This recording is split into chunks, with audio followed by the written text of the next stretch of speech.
Hello friends, in this video we will be covering the chapter real numbers from CBSE class 10 mathematics syllabus. So weightage wise this chapter carries a weight of 6 marks out of the total 80 marks in the board examination. So focus on this chapter. We will initiate the discussion with understanding of Euclid's division algorithm. We'll see what exactly is this algorithm and how it can be used to calculate highest common factor of two positive integers. Then we will have a look on the fundamental theorem of arithmetic. After that we will see how these concepts can be used to prove the irrationality of numbers such as under root of 2, and at last we will see how exactly the decimal expansion of rational number looks like. Before getting on to the division algorithm, we must first see what is Euclid's division lemma. One can ask, sir, what is this lemma? A lemma is a proven statement which is used to prove something else. Euclid's division lemma states that given any two positive integers a and b, there will exist a unique set of integers q and r which will satisfy the equation a is equal to bq plus r, where r is greater than equal to 0 but always less than b. Now let us have a look at one example in order to understand the division lemma better. If I assume a value of 7 for a and 4 for b, I can always write 7 is equal to 4 into 1 plus 3. So as per the division lemma, the quotient q or quotient will be 1 and remainder or r will be 3. So here we can see that for 7 and 4 there exists a unique set of integer 1 and 3 which will satisfy Euclid's division lemma. As I have told in the beginning that Euclid's division algorithm is used to compute the highest common factor of two positive integers. Any algorithm is a collection of steps which is directed towards solving a particular problem. Here our problem is to compute the highest common factor or HCF of two given positive integers. Let us have a look at the steps involved in Euclid's division algorithm. The first step is to apply Euclid's division lemma, which we have just seen, to a and b.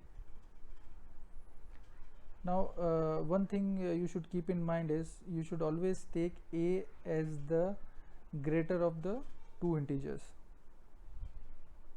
After applying Euclid's division lemma to a and b, we will observe what is the remainder. In case if the remainder is 0, b, which was the smaller of two integer, will become the HCF. However, in case if r is not equal to 0, then we'll have to apply Euclid's division lemma again, but this time the two integers involved will be b, which was the smaller of a and b, and to the remainder r. We'll have to continue applying the lemma until and unless we get remainder as 0. At this stage the divisor, which is the smaller of two numbers, will become the highest common factor. At first you will find it difficult to understand the division algorithm, but as always we will take an example to understand this thing better. Let us see how we can use the division algorithm to find out HCF of 4096 and 288. If you are able to recall, step number 1 of algorithm is to apply Euclid's division lemma to both these integers. Let us see what it will result into. As you can see, we can write 4096 as 14 times 288 plus 64. Observe here that the remainder is not equal to 0. Hence, we'll have to apply the lemma again, but this time we will take the smaller of the two integers, which is 288, and the remainder 64, and apply Euclid's division lemma. So we can see that 288 can be written in the form of 4 times 64 plus 32. Here again the remainder is not equal to 0. So we'll have to continue applying lemma till we reach to a point where the remainder is 0. Let's see. So 64 now can be written in the form of 32 into 2 plus 0. So here we can see that the remainder is 0. Therefore, HCF of 4096 and 288 will be 32. Now it's always good to verify what we have just discussed. We'll be using the factorization method to figure out the HCF of 4096 and 288. So 4096 can be written as 2 to the power 12. Similarly, 288 can be written in the form of 2 to the power 5 and 3 to the power 2. Now the common factors in these two terms are 2 to the power 5. Hence the highest common factor of 4096 and 288 is 32.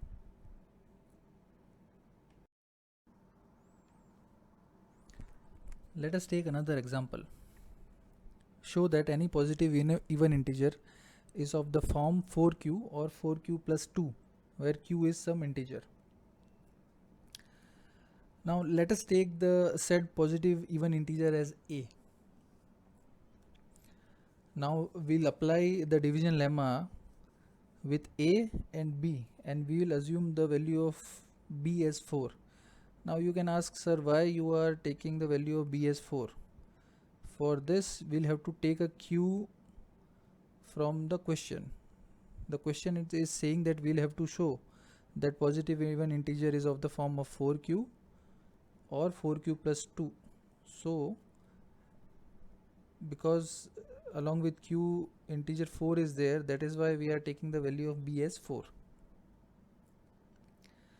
Now applying a lemma to a and b, we'll get a is equal to 4q plus r, where r is greater than equal to 0 but less than 4. So the possible values of r are 0, 1, 2 and 3. Please observe here that the value of r is greater than equal to 0, so 0 is included. However, it is less than 4, so 4 is excluded. If we put all the values of r in equation number 1, we'll get the possible values of a as 4q or 4q plus 1 or 4q plus 2 or 4q plus 3. Now since a is an even positive integer as given in the question, a cannot be of the form of 4q plus 1 or 4q plus 3, because 4q is even, and if we are adding 1 to an even number, we'll get odd number. Similarly, if we are adding 3 to an even number, we'll get an odd number. So both of these two numbers are not divisible by 2, hence they are not even, and therefore any even integer can be written in the form of 4q or 4q plus 2. In this video we have learned about Euclid's division algorithm and seen few examples related to the algorithm. We will be covering remaining topics in next video. Please share your comments and thoughts in the comment section and subscribe to my channel Mathmerized by Naveen. Thank you.